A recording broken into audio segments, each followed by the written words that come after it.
इस YouTube channel में आप सभी का स्वागत है। आज का हमारा टॉपिक है विज्ञान, कक्षा 9 अध्याय 7 और अध्याय का नाम है गति। पाठ के अंदर के प्रश्नों के उत्तर। पृष्ठ संख्या 82।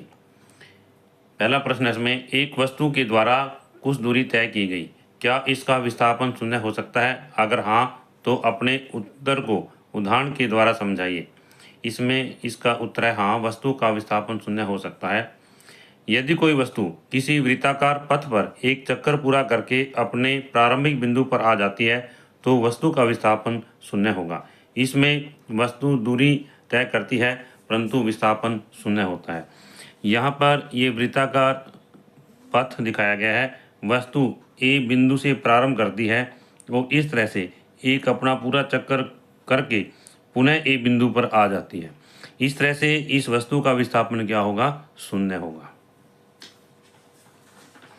इससे आगे है, एक किसान 10 मीटर की भुजा वाले एक वर्गाकार खेत की सीमा पर 40 सेकंड में एक चक्कर लगाता है। 2 मिनट 20 सेकंड के बाद किसान के विस्थापन का परिमाण क्या होगा? इसमें यहाँ पर परिमाण शब्द है, परिमाण।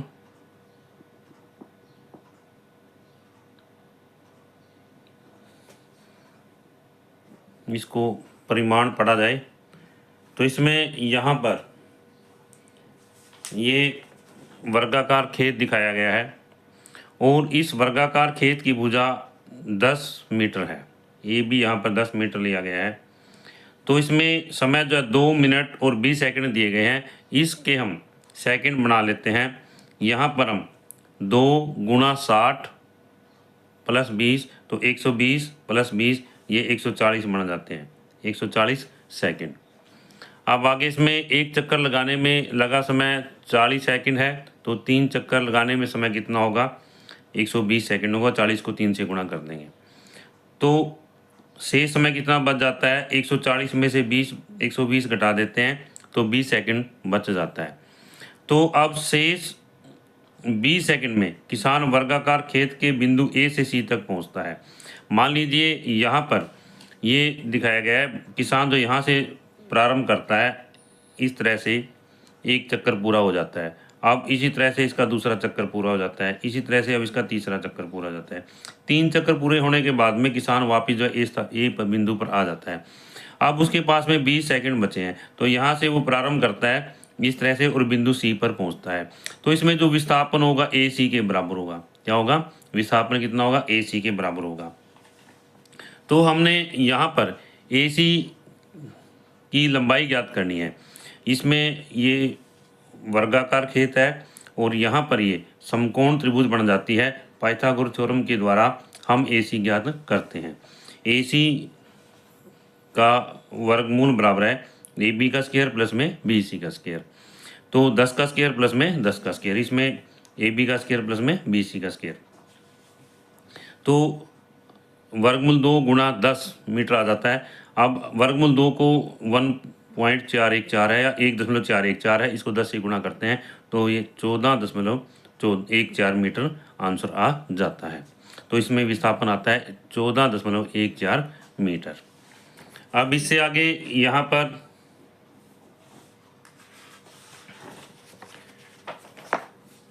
तीसरा प्रश्न है, विस्थापन के लिए निम्न में कौन सही है? यह शून्य नहीं हो सकता, इसका परिमाण वस्तु के द्वारा तय की गई दूरी से अधिक है।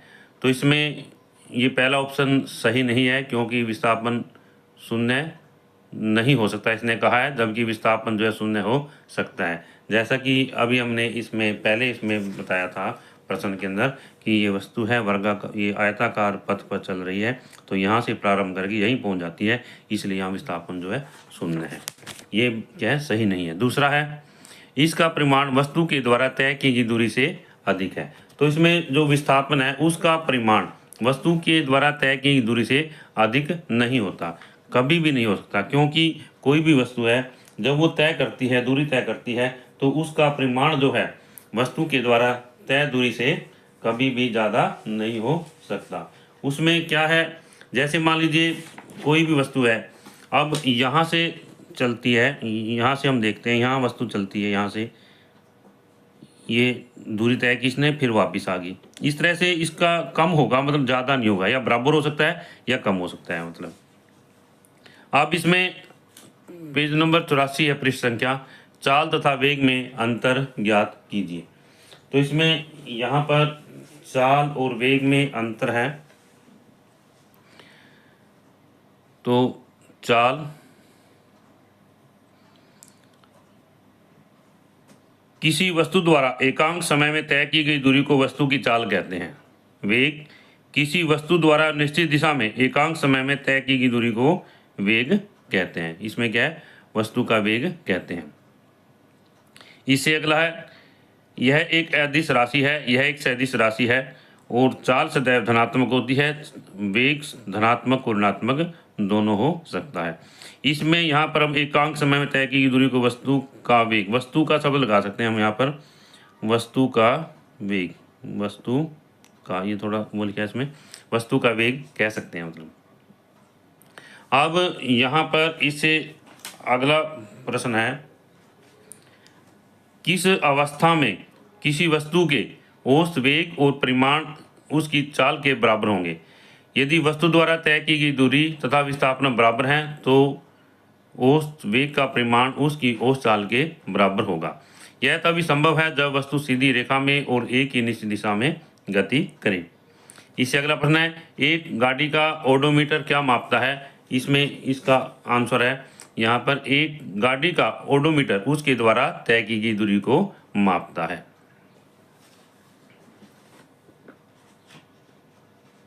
इससे आगे है, जब वस्तु एक समान गति से में होती है तो इसका मार्ग कैसा होता है?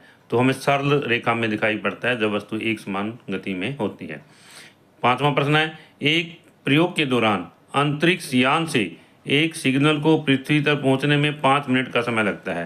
पृथ्वी पर स्थित स्टेशन से उस अंतरिक्ष यान की दूरी क्या है? यहाँ पर हमने अंतरिक्ष यान की दूरी ज्ञात करनी है और यहाँ पर ये प्रश्न 5 है, इसका आंसर है, सबसे पहले सिग्नल की चाल। जो सिग्नल की चाल है, यहाँ इसमें दिया गया है कि प्रकाश की चाल के समान है और प्रकाश की चाल जो है 3 गुणा 10 की शक्ति मीटर पर सेकंड होती है। कितनी होती है? 3 गुणा 10 की शक्ति मीटर पर सेकंड। अब यहाँ पर सिग्नल की चाल बराबर प्रकाश की चाल बराबर 3 गुणा 10 शक्ति, यहाँ पर 8 मीटर पर सेकंड लेंगे। समय यहाँ पर 5 मिनट है तो 5 को 60 से गुणा करेंगे, 300 सेकंड आ जाता है। अब दूरी बराबर है चाल गुणा समय, ये सूत्र है, यहाँ पर फार्मूला है। तो पृथ्वी पर स्थित स्टेशन से अंतरिक्ष यान की दूरी जो है 3 गुणा 10 शक्ति 8 गुणा में 300 सेकंड लेते हैं, क्योंकि एक सेकंड में प्रकाश की चाल कितने, 3 गुणा 10 शक्ति 8 मीटर पर सेकंड और 300 में गुणा 300, तो ये सरल करके मल्टीप्लाई करके या गुणा करके 3 3 9 9 और 10 की शक्ति 10 मीटर आंसर आ जाता है। इससे आगे यहाँ पर है पृष्ठ संख्या 86, आप किसी वस्तु के बारे में कब कहेंगे कि वह एक समान त्वरण से गति में है?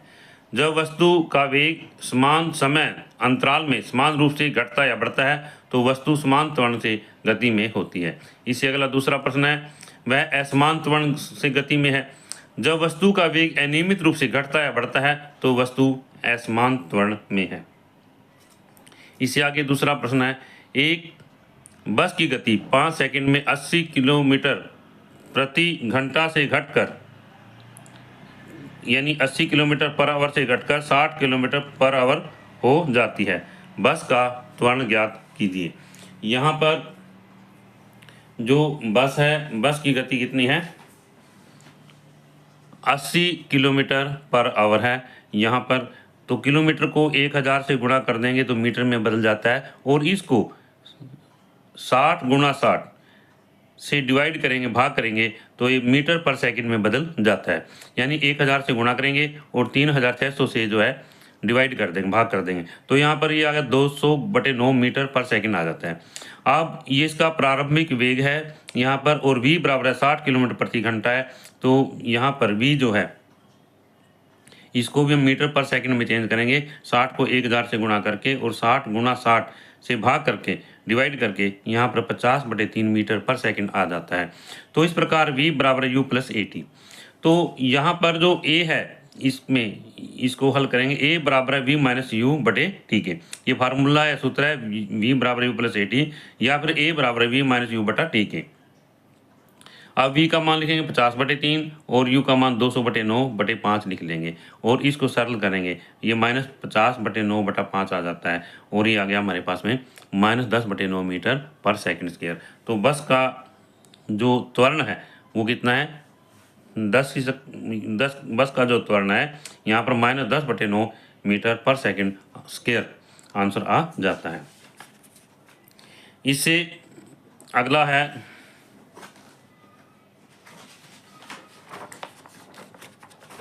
एक रेलगाड़ी स्टेशन से चलना प्रारंभ करती है और एक समान त्वरण के साथ चलते हुए 10 मिनट में 40 किलोमीटर प्रति घंटा पर हमारा यहाँ पर प्रति घंटा की चाल से जो प्राप्त कर लेती है, इसका त्वरण ज्ञात कीजिए। यहाँ पर जो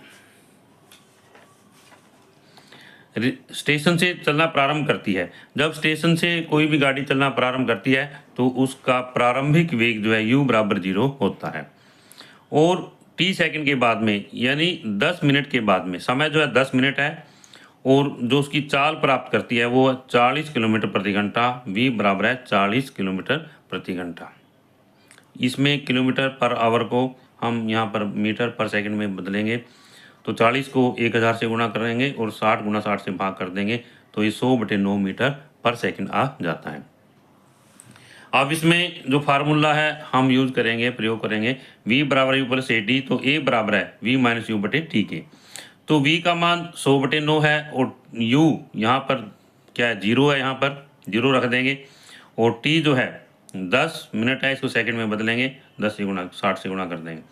तो ये हल करने के बाद में 100/9 गुणा 1/600 बराबर 1/54 मीटर पर सेकंड स्क्वायर आ जाता है। अब इसको हम चेंज करेंगे, 1 को 54 से भाग करेंगे और ये आ गया 0.018 मीटर पर सेकंड स्क्वायर आंसर आ जाता है। इससे आगे है किसी वस्तु के एक समान या असमान गति के लिए समय दूरी ग्राफ की प्रकृति क्या होगी। क्या कहता है, किसी वस्तु के एक समान या असमान गति के लिए समय दूरी ग्राफ की प्रकृति क्या होगी। तो इसमें क्या आएगा, तो एक समान गति के लिए समय दूरी ग्राफ जो है एक सरल रेखा में होता है। जब वस्तु की गति एक समान होती है तो उसमें जो समय दूरी ग्राफ है इसमें होता है सरल रेखा में होता है। जैसा कि ये ग्राफ के अंदर दिखाया गया है, यहाँ पर एक समान चाल से गतिमान किसी वस्तु का दूरी समय ग्राफ है तो ये सीधी रेखा के अंदर है। यहाँ पर समय लिया गया है, यहाँ पर इसमें दूरी दी गई है और इसमें जो ग्राफ जो है बनाया गया है ये किस में आता है, सरल रेखा में प्राप्त होता है। इससे अगला है जब वस्तु का ग्राफ क्या होता है, असमान होता है। क्या होता है, असमान गति के लिए दूरी समय ग्राफ जो है क्या होगा हमारे पास में, जैसा कि यहाँ पर दिखाया गया है ये असमान चाल है। असमान चाल से गतिमान किसी कार का यहाँ पर दिखाया गया है और ये जो ग्राफ है वो क्या होता है, वक्र रेखा में होता है, टेढ़ी रेखा में होता है। यहाँ पर दिखाया गया है, इसमें यहाँ पर जो समय है और यहाँ पर जो है दूरी जो है ली गई है। इससे आगे है यहाँ पर किसी वस्तु की गति के विषय में आप क्या कह सकते हैं जिसका दूरी समय ग्राफ समय अक्ष के समानांतर एक सरल रेखा में है। जब दूरी समय ग्राफ समय अक्ष से समानांतर एक सरल रेखा में है तो ग्राफ यह दर्शाता है कि वस्तु समय के साथ अपनी स्थिति नहीं बदल रही है, अर्थात वस्तु विराम अवस्था में है। क्या कहेंगे, अर्थात वस्तु जो है विराम अवस्था में है। इसमें यहाँ पर दूरी समय ग्राफ समय अक्ष के समानांतर दिखाया गया है, तो जब समय अक्ष के समानांतर होगा तो क्या होगा, उसकी वस्तु जो है विराम अवस्था में होगी। इससे आगे है यहाँ पर किसी वस्तु की गति के विषय में आप क्या कह सकते हैं जिसका चाल समय ग्राफ समय अक्ष के समानांतर एक सरल रेखा में है। चाल समय ग्राफ समय अक्ष से समानांतर एक सरलरेखा में दर्शाता है कि वस्तु की चाल जो है समय के साथ परिवर्तित नहीं हो रही है। तो उसमें जो वस्तु की चाल है वो क्या है, समय के साथ में नहीं बदल रही है। मतलब जब जैसे एक समान चाल से गतिमान है, क्या कहते हैं दोबारा से, चाल समय ग्राफ समय अक्ष के समानांतर एक सरलरेखा में है। तो यहाँ पर एक जो चाल है वो एक समान है। मतलब जैसा कि यहाँ इसमें ग्राफ में दिखाया गया है कि यहाँ पर लिया गया है और एक इसमें सीधी सरलरेखा के अंदर है, समानांतर है, इसमें समय के एक्स के समानांतर है। तो इसका मतलब क्या है कि जो उसकी चाल है वो बदल नहीं रही है। तो इसमें आगे है, वेग समय ग्राफ के नीचे क्षेत्र में मापी गई राशि क्या कहलाती है। तो जो वेग समय ग्राफ है उसमें जो इसके नीचे जो है मापी गई राशि को क्या कहते हैं, नीचे क्षेत्र में मापी गई राशि को क्या कहते हैं, यह राशि वस्तु के विस्थापन के परिमाण के बराबर होती है। किसके बराबर होती है, परिमाण के बराबर होती है। हमने इसके अंदर जो एक अलग से वीडियो भी बनाई है और उस वीडियो में हमने इस अध्याय के सभी नोट्स जो है लिए हैं और वहाँ पर हमने ये टॉपिक जो है अच्छी तरह से कराया है, समझाया है। आप वहाँ ज़रूर पढ़ें इसको। और इसमें यहाँ पर क्या है, एक समान त्वरित गति से गतिमान किसी कार के बाद वेग समय ग्राफ दिखाया गया है। और जो इसमें ये यहाँ पर एक क्षेत्र दिखाया गया है, एरिया दिखाया गया है जिसमें साइड है, ये क्या दर्शाता है, विस्थापन को दर्शाता है इसमें। इससे आगे है, कोई बस विराम अवस्था से चलना प्रारंभ करती है तथा 2 मिनट तक 0.1 मीटर पर सेकंड के एक समान त्वरण से चलती है। तो इसमें क्या है, एक समान त्वरण से चलती है। परिकलन कीजिए कि प्राप्त की गई चाल तथा तय की गई दूरी। तो इसमें यहाँ पर जो है प्राप्त की गई चाल और तय की गई दूरी हमने ज्ञात करनी है। तो इसमें सबसे पहले है,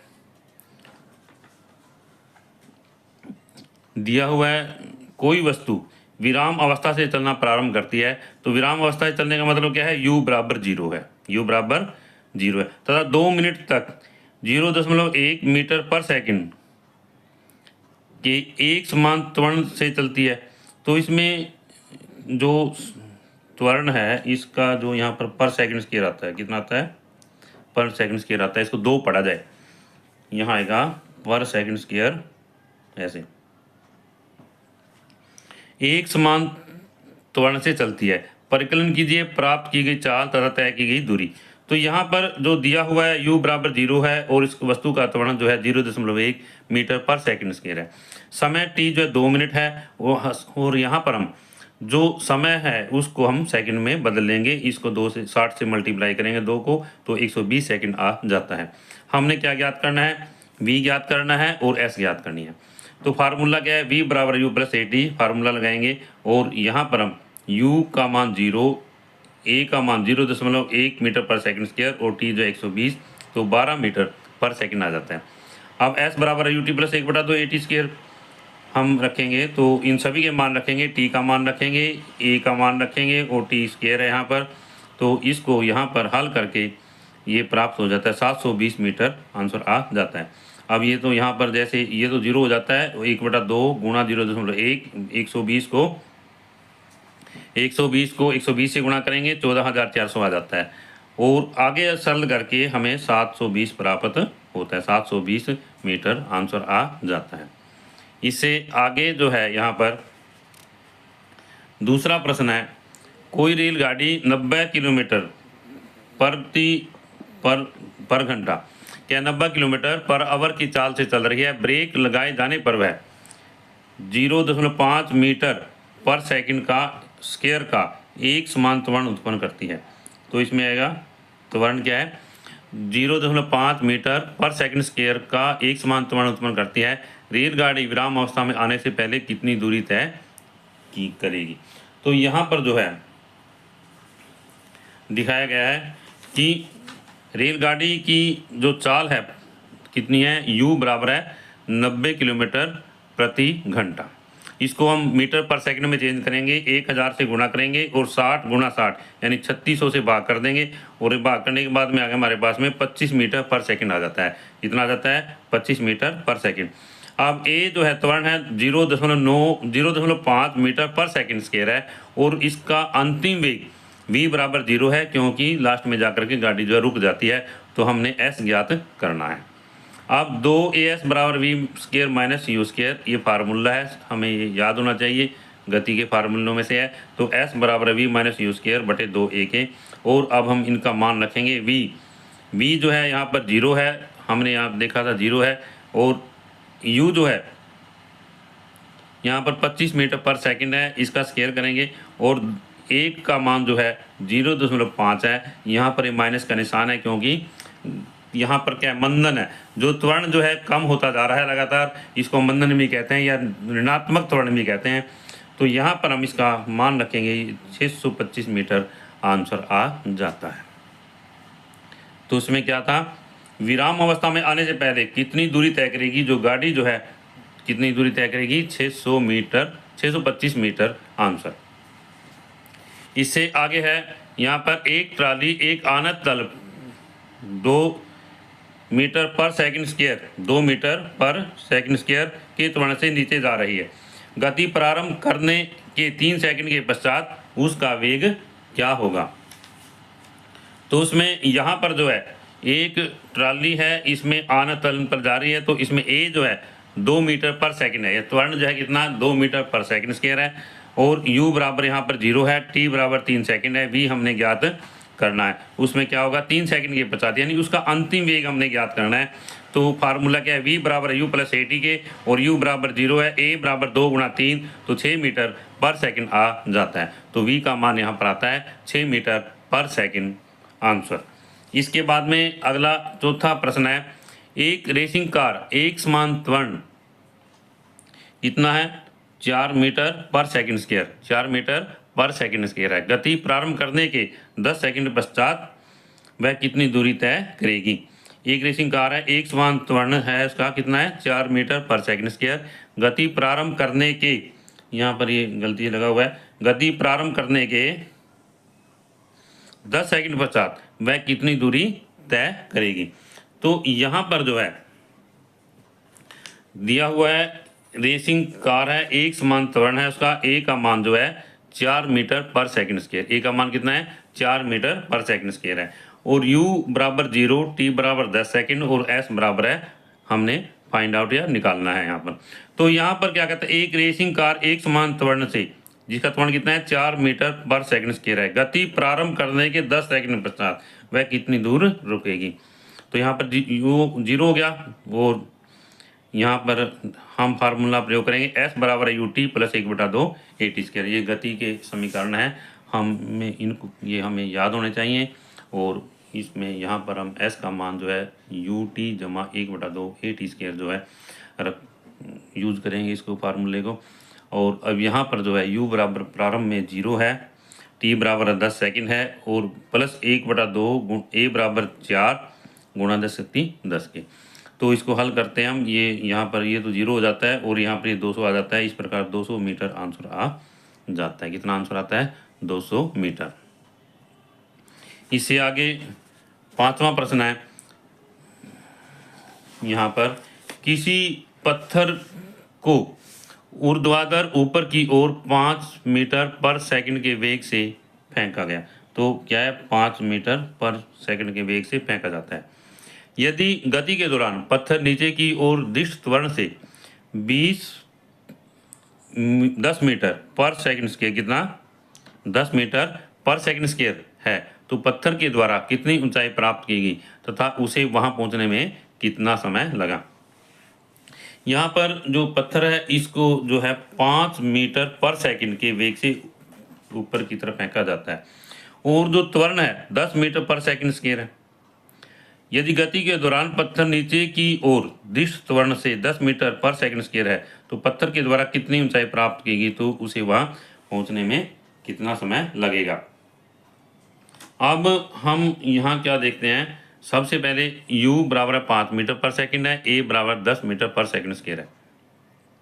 अंतिम वेग जीरो हो जाता है यहाँ पर। और ऊंचाई कितनी है यहाँ पर, मान लीजिए हमने s मान लिया है और t जो है समय। अब पहले हम t ज्ञात करेंगे, फार्मूला यूज करेंगे v बराबर है u प्लस ए टी। क्या फार्मूला है, v बराबर है u प्लस ए टी के। तो यहाँ पर v का मान 0 है, u का कितना 5 है और त्वरण यहाँ पर जो दिया गया है 10 मीटर पर सेकंड स्क्वायर है। तो जैसा कि हम देखते हैं यहाँ त्वरण जो है गुरुत्वीय त्वरण के बराबर है, a बराबर g के गुरुत्वीय त्वरण। और जब कोई वस्तु ऊपर की तरफ फेंकी जाती है तो गुरुत्वीय त्वरण जो है नीचे की तरफ कार्य करता है। तो g का मान कितना होगा, यहाँ पर माइनस होगा, धनात्मक होगा। क्या होगा, धनात्मक, यानी -10 लेंगे यहाँ पर। और इसमें g जो है -10 रखेंगे और t हमने फाइंड आउट करना है, निकालना है। तो 10t बराबर 5 के, तो t बराबर 5/10 के, t बराबर है 5/10 के आ जाता है यहाँ पर। यह आ गया 0.5 सेकेंड। अब क्या करेंगे, ऊंचाई ज्ञात करेंगे। ऊंचाई क्या है, s, और s के लिए जो गति की समीकरण क्या है, ut प्लस 1/2 at स्क्वायर के, ut प्लस 1/2 at स्क्वायर के। u का मान 5 है, t का मान 0.5 है। अभी हमने फाइंड आउट किया था, ऊपर निकाला था। और 1/2 और a का मान -10 है, जैसा कि हमने बताया था। a यहाँ पर गुरुत्वीय त्वरण है और गुरुत्वीय त्वरण जो है ये जब कोई वस्तु ऊपर की तरफ जाती है तो इसका मान जो है माइनस में लिया जाता है। अब यहाँ पर क्योंकि वस्तु का जो गति है वो धीरे धीरे कम हो रही है, ऊपर की तरफ जाती है, इसलिए माइनस में लिया जाता है। और यहाँ पर t है 0.5 का स्क्वायर आ जाता है। अब आगे इसमें सरल करेंगे, 5 गुणा 0.5, ये 2.5 है यहाँ पर, और ये माइनस यहाँ पर इसको गुणा करके 1.25 आ जाता है। अब 2.5 माइनस 1.25 बराबर है 1.25 मीटर आंसर आ जाता है। यदि यह वीडियो आपको अच्छी लगे तो आप इस वीडियो को लाइक करें, शेयर करें, और यदि आप इस चैनल पर नए हैं तो आप इस चैनल को सब्सक्राइब करें।